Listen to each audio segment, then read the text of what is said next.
This week on Myths and Legends, we're back in the world of Robin Hood as the famous outlaw puts together his team of merry men, and you'll learn how outlaws absolutely love piggyback rides. The creature this week is that new coat that you just can't take off, not because of how cool it looks, but because it's eating you.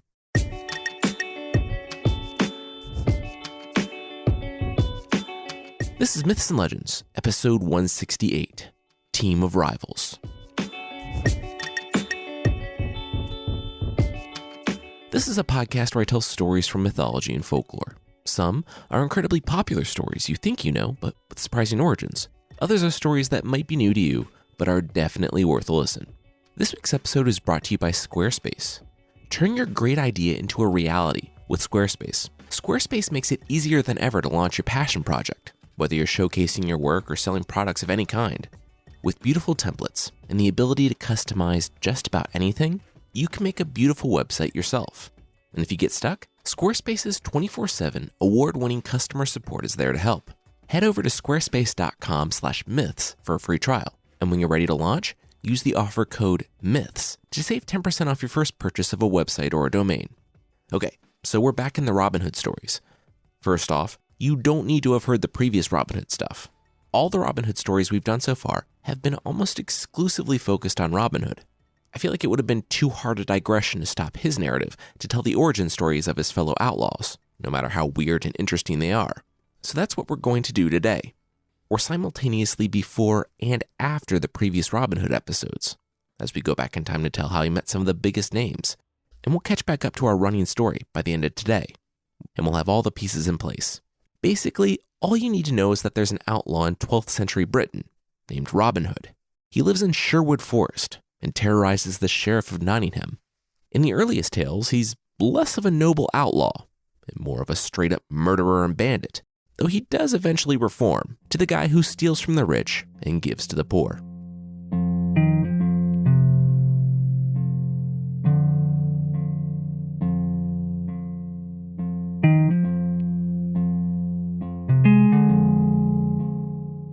Arthur Bland shot the first deer of the morning.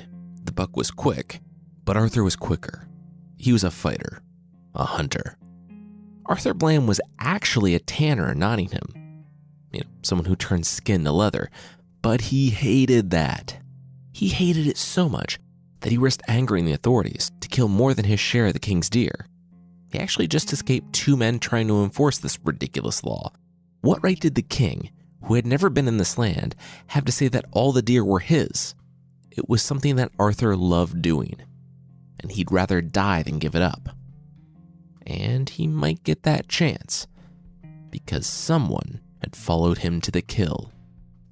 As Arthur cut the buck's throat to put him out of his misery, he turned to look to the bushes. Whoever was there could come out. The guy, who appeared to be nearly 7 feet tall, stepped out, a quarterstaff in his own hand. He said that he was one of the king's foresters. He and his men cared for the deer in this forest, and the hunter here was hunting without permission. He would need to pay. Whoa. What was the hunter doing? Arthur, knowing that he wouldn't be given a second warning in the same day, charged the stranger. Little John, one of Robin Hood's men, wasn't technically lying when he said he and his men cared for this forest. Sherwood Forest was their home, mostly. You see, Little John had just returned from something of a sabbatical. Dreading yet another lean winter in Sherwood Forest, Little John had showed up in Nottingham and ingratiated himself with the sheriff's steward. He offered to fight on behalf of the sheriff, but knowing that Robin and his men were laying low for the winter, figured it was a pretty safe bet that he wouldn't have to. So Little John spent the 6 months between October and April laying around eating whatever he wanted and seeing how much he could drink before he fell asleep. As it turns out, it was a lot, because his stay in the sheriff's castle ended with him sword fighting the cook before they shared 2 flagons of beer, and the cook, who realized that he would be fired for letting Little John raid the food stores, decided to defect to the forest. So when Dad Bod Little John met Arthur Bland, he was not at the top of his game. Even more so because, after wintering on the sheriff's tab, he wasn't ready to give up the good life and had blown all the money he had been given for errands on an inn and alcohol last night. He certainly had no business threatening the lean and cornered hunter He blocked the first couple of blows from Arthur's quarterstaff, but those were the last ones that he blocked.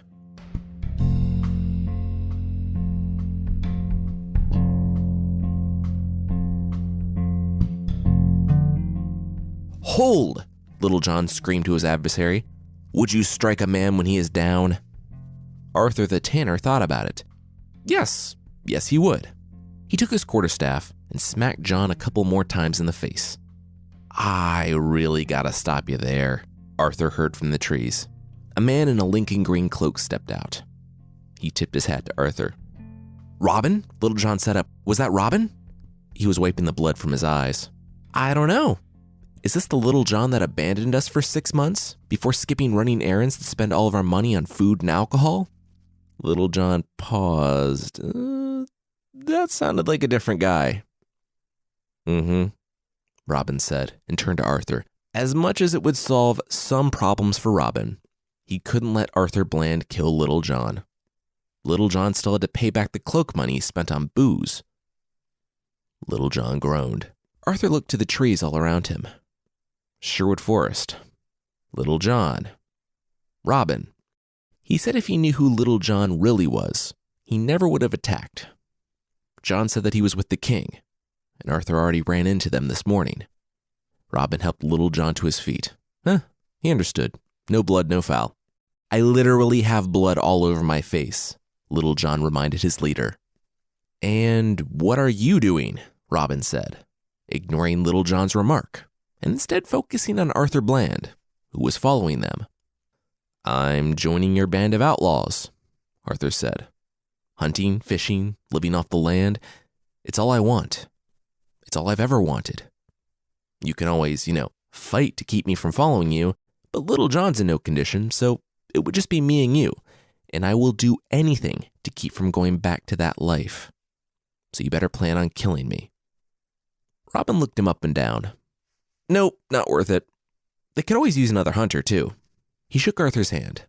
"Welcome aboard." He'd get a Lincoln green cloak and an orientation packet when they made it back to the hideout.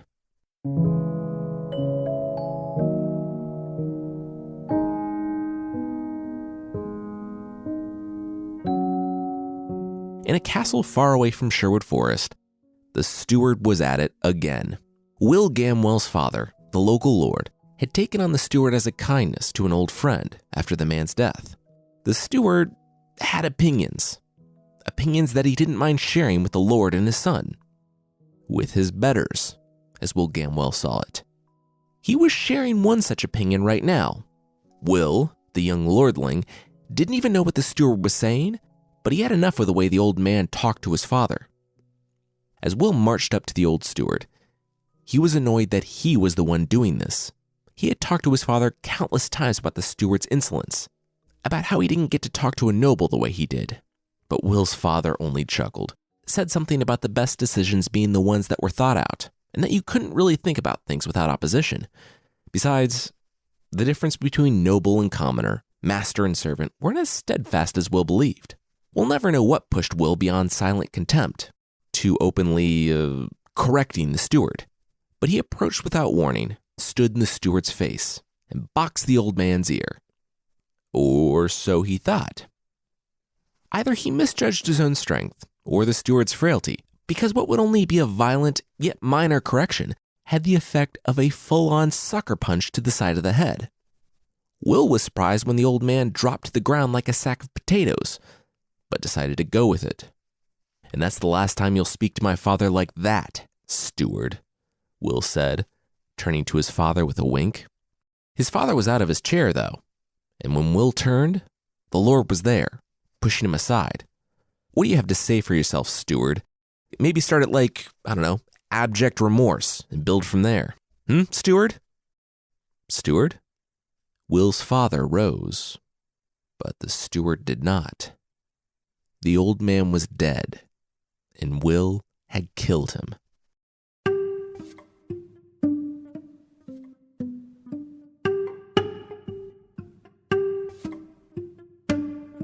Will begged his father. He said he was sorry. It was an accident. The lord was grave. He asked how he was supposed to uphold and enforce the law, and yet allow his own child to murder a man in his presence. He said Will had 30 minutes to gather everything he needed and get out. Will shook his head. What? For how long? Will's father didn't flinch. Forever. That name he was so adamant about honoring, it wasn't his anymore. The Lord suggested changing it, because it would only attract the king's men from now on. The only honor it would give him was a swift beheading. Will Gamwell threw himself to the floor. Please, where would he go? What would he do? His father only looked down at him. 29 minutes.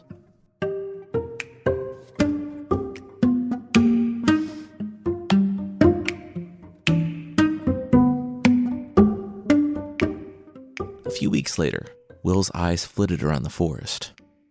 He was being watched. His hand rested on his sword. He had yanked it off a guard as he rushed from his father's room. He ran to his own and jammed as many clothes as he could into a pack before sprinting from the city. At 30 minutes, he was outside the gate. And by the time the alarms went up, he was already in the forest. That forest wasn't this forest, though. This was Sherwood Forest. And Will was right. He was being watched. Arthur Bland peeked from the trees, beside another wanted man. Little John. They spotted a target. The guy out there, was he asking to be robbed?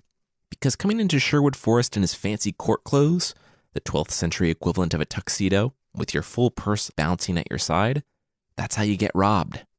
It was Robin's turn, so the pair watched him step from the trees with a smile and confront the young man. For the rest of Robin's life, the outlaw would say it was a draw.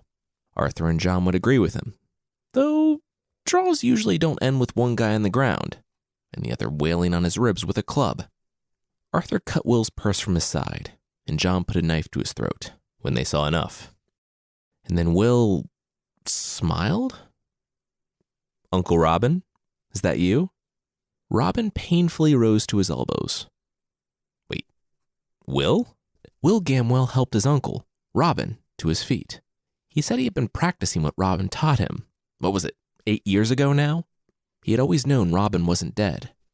Robin barely managed not to scream at the pain in his ribs when his nephew embraced him.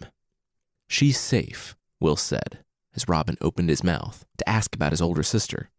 She had been married off young to a powerful lord, a man too powerful for even the sheriff to cross.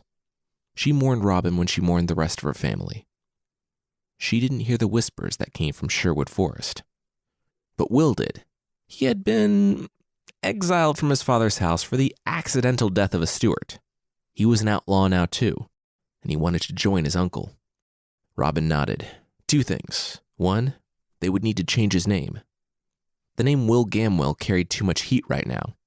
Robin's eyes fell on Will's scarlet cloak. Scarlet. He'd go by Will Scarlet now. Will nodded his head. Yeah, that's actually way cooler. Okay, what was the second thing?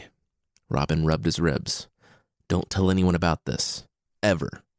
The only reason Will beat Robin Hood was because Will was trained by Robin Hood.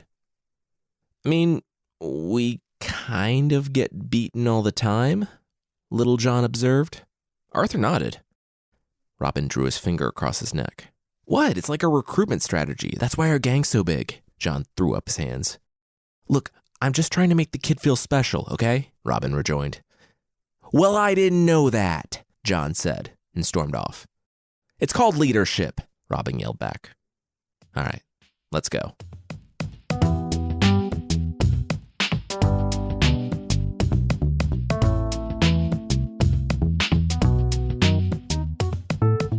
And sneak attack, the miller's son yelled as he gripped 2 handfuls of flour and threw them in the faces of the bandits.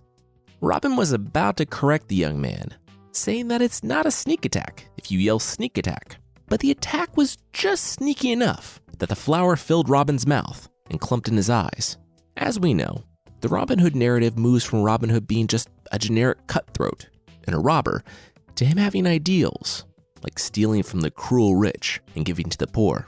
There are a lot of reasons for this, not the least of which being that it's hard to idealize someone who's just a murderer and a thief. But it also seems like he's also kind of bad at this and just moved to soft targets like pompous nobles and gluttonous priests because they were way easier to rob than normal people fighting to survive. Case in point, Robin Hood Little John, Arthur Bland, and Will Scarlet were out to rob people. So, of course, they were sitting in the shade having a singing competition. Sherwood Idle was interrupted by an actual person to rob, excusing himself as he walked through. As the man, who went by the name of Much, walked past, Robin realized that, hey, we should rob him. So the force surrounded Much and asked, politely, for every penny Much had. Much showed his empty pockets, complete with like a moth fluttering out. He was a medieval peasant. Come on. That's when Robin's eyes lighted on the sack of flour. That's where it was hidden. Arthur, empty the sack of flour on the ground. Much stepped in between the outlaws and the flour. Okay. Look, that's his livelihood. They got him. The money was in the flour. If they let him get it out and not spoil good flour, he would give it to them. And that's how we opened up with the not-so-sneaky sneak attack. And Robin's band waylaid not by weapons or threats, but by flour. Much didn't run initially, but continued to throw flour in the faces of the outlaws until their beards were white and their words nothing but dust on the wind. Then he picked up Robin's staff and really went to work. It was only when the presumably more competent members of Robin Hood's band heard the screams of their leader from far off and put a knife to Much's throat that the miller's son relented and put up his hands, learning that the robber whose ribs he was rapping on was Robin Hood, whose reputation caused Much to recoil. He had no idea he was so sorry. Also, Robin Hood was kind of a jerk for robbing common people. When Robin ceased heaving flour from a dusty throat, he accepted Much's hand, and the help rising, he patted Much on the back. This was the fiercest miller he had ever seen. He turned to Much. Would Much like to lead the life of a dusty mill and live free in the forest? Having just viciously owned Robin and his not-so-merry men, you have to consider, why did Much the miller's son, as he's known, leave the relative safety and comfort of his mill to join Robin's crew? I mean, maybe life in the forest was appealing, but honestly, it was probably more likely that, like Arthur, he was born into a job he didn't really care for and trapped in a short and brutal life as a medieval peasant. It may be that if life was going to be nasty and short anyway, he might as well live it on his own terms, free and in control of his own fate in the forest, taking what he needed, then watch it tick away in a job he hated. And he was mostly right, too. With Robin's crew, he went on some adventures. He ended up in London with Little John, and he met the king, as we talked about on the last Robin Hood episodes. But the days of the crew doing whatever they wanted was about to end, because this is the point in our story where Robin has a crisis of conscience, and not only decides to exclusively rob from the rich, but also to give to the poor.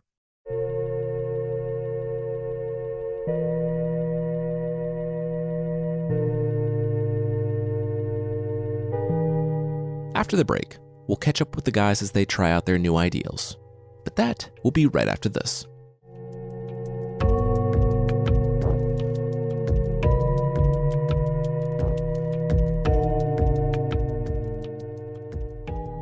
You know what's difficult about having fewer people to steal from? Will asked Robin, who was draped over a thick tree branch just off the road. I don't know.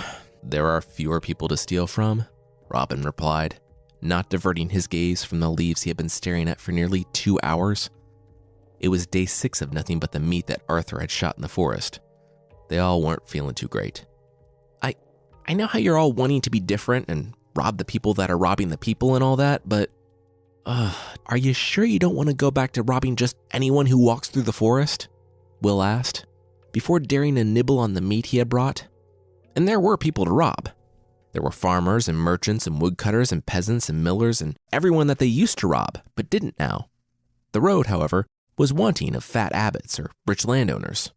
Then they heard the singing. Far off down the road, a minstrel was singing. Well, crying. It was actually mostly crying with some amelodic notes thrown in there. John looked at Robin. Wandering minstrel was the closest they got to a noble all day. If he didn't have money, he probably knew stuff, so... Dinner?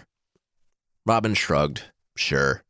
Now, Robin and his merry men didn't take from the poor anymore, but they did have loopholes. One of which was that they would invite some wealthy-looking person to dinner, and then ask them to split the bill, on a dinner they were invited to in the hideout. The implication being, well, if they didn't helpfully contribute, that it would not go well for them. The outlaws probably justified it because they were offering goods in exchange for cash, but really it's just robbery with extra steps. When the fully armed guys surround you in the medieval forest, suggesting that you go to dinner with them, I guess you do it. I mean, don't do it in real life. Don't go to a second location, seriously. But most people went with Robin. It might have been a smile and magnetic personality, or it could have been all the arrows and the other sharp things that hung off of him. Who's to say? Robin threw an arm around the weeping minstrel, a man by the name of Alan Adale, who we'll just call Alan, and led him back to camp. When they arrived, they found venison, fowl, and rabbits. Arthur Bland had been busy. It wasn't bread or wine or baked goods or anything like that, but it was enough for a guest. But Robin Hood noticed Alan wasn't touching his food that he was about to pay good money for. All right, champ, what's up? Alan, of course, was in love. It all started when a young noblewoman named Ellen, yes, Alan and Ellen, fun for podcasters. Anyway, it started one day when Alan saw Ellen admiring him as he played. So he did what any nice guy would do. Go up and introduce himself? No, not that. Sent her a nice note with his contact info, respectfully leaving the ball in her court. Still no. Ceaselessly watch her father's house for the moment she left, and then sneak up on her in the forest and confess his love when she was alone without help? You betcha. She said that, yes, she did love the stranger too, and she would swear to be true to him forever. Could she go home now, please? When he walked her home, though, her father saw them and forbade Alan and Ellen from ever seeing each other again. Yes, this Alan and Ellen rebellion near his dwelling was overwhelming. To show how serious he was, days later, Ellen was pledged to be married to kind of an older knight, like 40-ish years older than her. Sir Stephen of Trent. They would marry in a week's time. Bummer that she doesn't want anything to do with you, Will Scarlet said after a long silence. The rest of the table looked at him. What? Will asked, picking a wing clean and reaching for another. Oh, I'm sorry, did she come looking for you? Professor Love? Say she didn't want to marry Sir Stephen? No? Okay, get over it. Alan stood.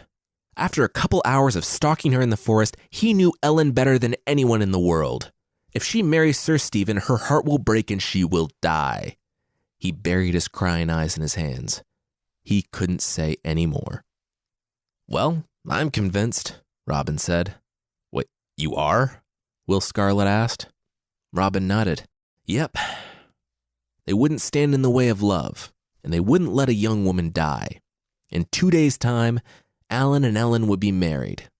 Okay, look, boss, I love that you love a good caper, but we haven't had a solid haul in a while, and we're all getting restless, Will said, but met the angry eyes of Little John. Robin was the boss here, and if he wanted to go on a caper, they were going on a caper, no matter how out of the way or costly it was. Robin nodded. Thanks, John. First up, they could get Ellen no problem, but they couldn't be married without a clergyman, and Robin knew just the one.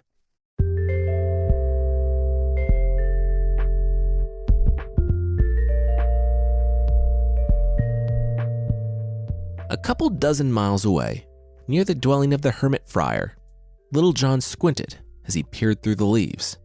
What's happening? I can't see anything, Will whispered. Did Robin make contact with the friar? Little John cocked his head. That can't be right. Will piped in. What can't be right? What was Robin doing? Cutting off his head, fighting, losing like he does most of the time? That's when Robin's crew heard the noises coming through the trees.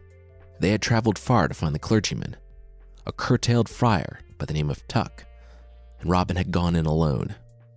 Now, through the trees, they heard the sinister sounds of giddy laughter, splashing, and horsey sounds. It's piggyback rides, said Little John.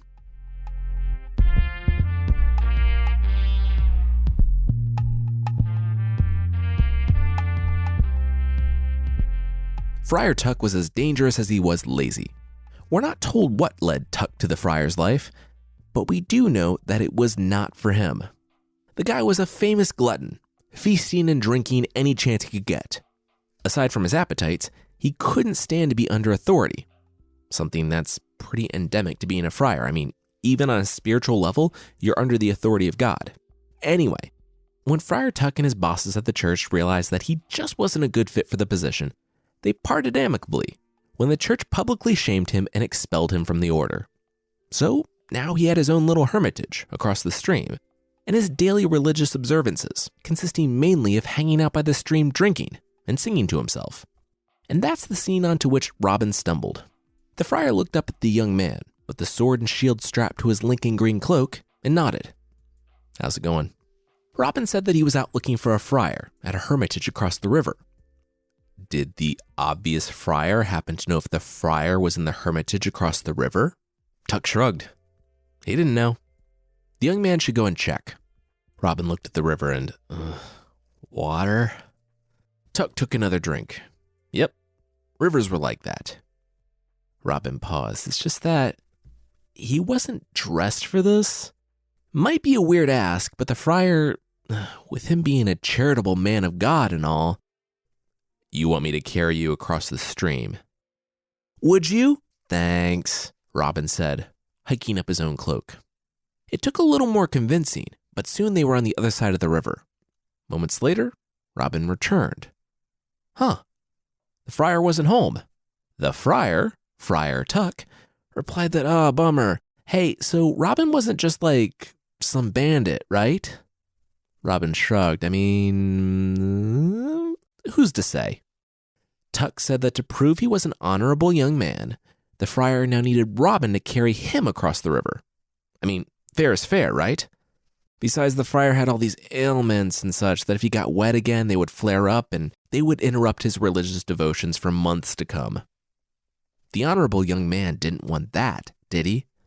Robin sighed and hiked up his own clothes, allowing the not small friar on his back. It said that the friar relished the ride and dug his heels into Robin's side, spurring the outlaw on and laughing. Robin, for his part, showed how honorable he was when he, quote, softly reached up and felt around the friar's robe. When the apparently very dexterous Robin found the friar's sword belt, he loosened it to the point that, when he dropped Tuck off on the opposite side of the river, the sword belt stayed with Robin. The friar pursed his lips when he saw Robin standing there with not one, but two swords. The friar threw up his hands. Robin had him. If Robin gave him back his sword, then he wouldn't draw it against the young man save in self-defense. On his word, Robin held out the sword and said he knew this man was the friar he was looking for. Tuck nodded. Wow, so quick too. He snatched the sword from Robin's hand and, with the other, gave him a shove in the chest, sending him sprawling back into the river. Instead of, saying that he was here to recruit the friar on that digressive little marriage caper, Robin leapt up, sword in hand, saying he would carve the friar to pieces. The friar did two things. First, he lifted his robe to reveal that he was wearing a sheet of chainmail. Somehow Robin didn't notice that, in all of his soft feeling around down there. Second, the friar rolled up his sleeves and quite literally flexed on young Robin with muscles that, quote, stood out like humps on an aged tree. Robin charged. To the outlaw's credit, he didn't immediately lose to the friar. In fact, after nearly an hour, both men were panting and taking a break from the fight. Robin raised a hand. Could he blow his horn? Would the friar mind that? The former clergyman shook his head. Not if Robin didn't mind if he blew his whistle. Robin shrugged. Fair enough. Robin blew his horn, and in seconds, the pair was surrounded by Little John, Arthur Bland, Will Scarlet, and Alan Adale. Robin smirked. And then the friar blew his whistle. Instantaneously, each man was pulled down by one of the friar's trained hounds. 4 in all, one for each of them. Robin was left alone, again, with the friar. But the friar was distracted, looking at one of Robin's men. Will? Young Will Gamwell? The friar said, before making a clicking sound with his mouth. The hounds relaxed. Will was drawing his sword, and was about to stab the dog when he heard the voice. Wait, Friar Tuck? The two embraced. Tuck had once traveled to Will's father's house, and the two had become friends. Will learned about what led Tuck to the wilderness. The friar shouldn't worry about why Will Gamwell was now going by Will Scarlet and living with outlaws. He explained the whole wedding caper, and in minutes, Friar Tuck was packed. He was happy to help out Will in any way he could. So, you two know each other? Robin asked. Yep, Tuck replied. And this story was pretty much pointless because all it took was recognizing Will? Also, yep, Tuck replied. Robin sighed. All right, let's get going.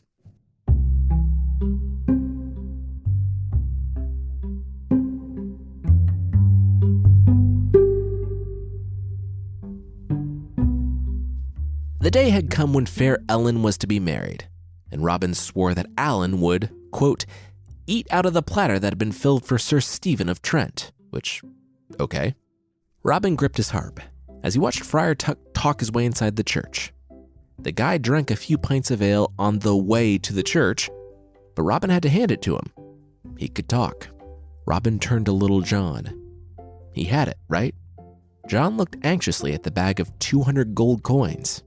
While they were out recruiting Tuck, the rest of the band had been working, solving their cash flow problem, until Robin returned and took the surplus for the caper. Now, he swaggered to the church right behind a bishop and a priest. When he entered the church, he overheard the bishop and the priest talking about women and debauchery in a way that was over the top even for a murderous outlaw. And the pair stopped him. Who did he think he was, and why was he here? Robin said that he was a harpist. He played so well that, when he was done, the bride would actually love her husband. The bishop said that they needed that. Sir Stephen was very old, and he was a friend of the bishop. And Ellen, she wasn't thrilled about marrying a guy who could be her grandpa. If the harpist could get her to love him, then the bishop would give him anything. If not, the harpist would be whipped for his lies and his saucy tongue. Robin nodded. Cool, fair. Friar Tuck reclined in the pews, and the clergyman welcomed Sir Stephen and his 6 armed friends into the church. Tuck and Robin exchanged a glance. Next up was the father and the bride, and yeah, despite Alan's creepy story, the bride looked like a drooping flower. The beautiful 18-year-old wasn't thrilled about marrying old Sir Steve.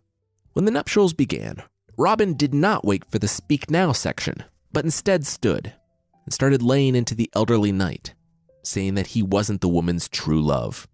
With that cue, Little John and Will rushed into the church, swords drawn, to stand at Robin's side.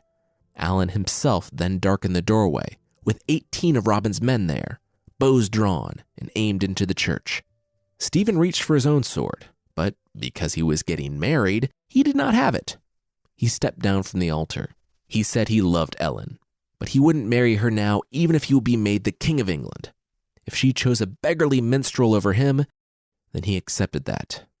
And this was absolutely his magnanimous response to true love, and not because he was unarmed, with 19 bows trained on him. So, Sir Stephen exited the church with his armed buddies.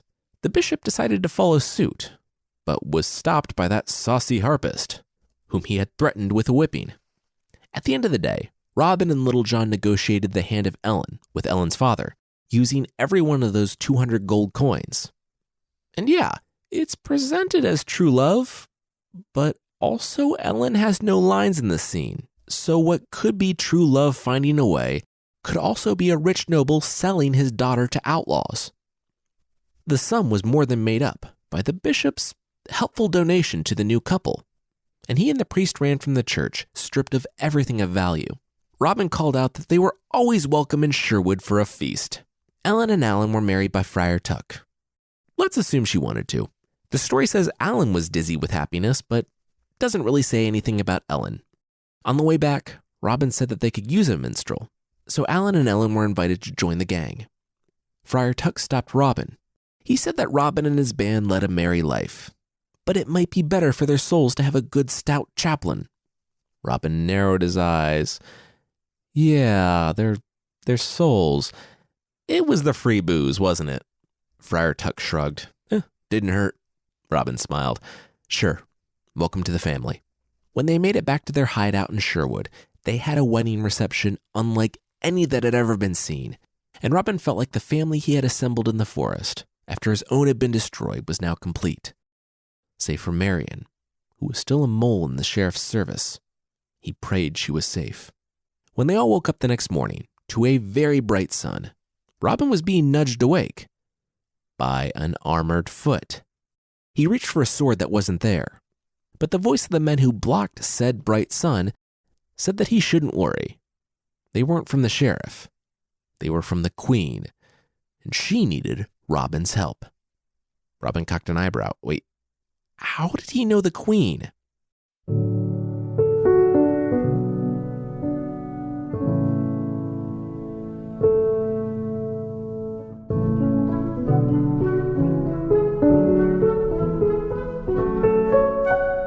That's it for this week. But don't fret, because 2020 is the year of Robin Hood on this podcast.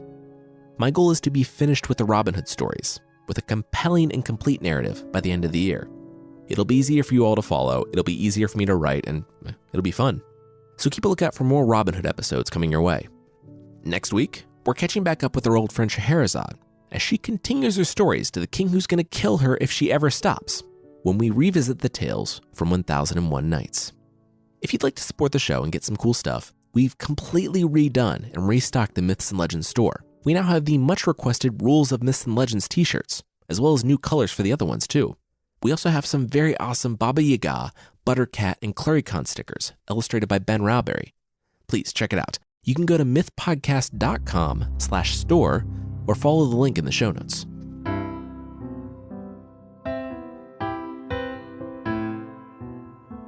The creature this time is the Rumptafusel from North America. In the 1800s, when buff, manly lumberjacks were cutting down trees, we all knew what they were looking for: fashionable mink coats. So how happy were they when, looking down at the tree they were about to cut, they found a mink coat wrapped around it? I mean, they might be roughing it, but that didn't mean they couldn't look good while doing it. With visions of David Putty from Seinfeld dancing in their heads, they would reach for the mink coat.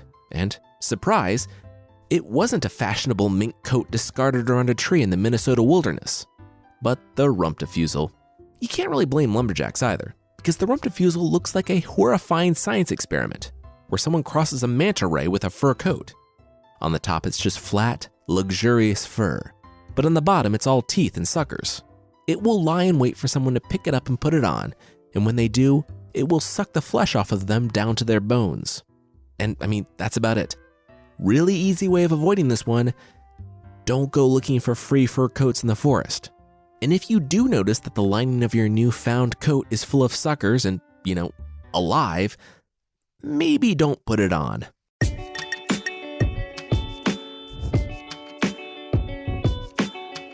That's it for this week. Myths and Legends is by Jason and Carissa Weiser. Our theme song is by the band Broke for Free, and the Creature of the Week music is by Steve Combs. There are links to even more music in the show notes. Thank you so much for listening, and I'll see you next time.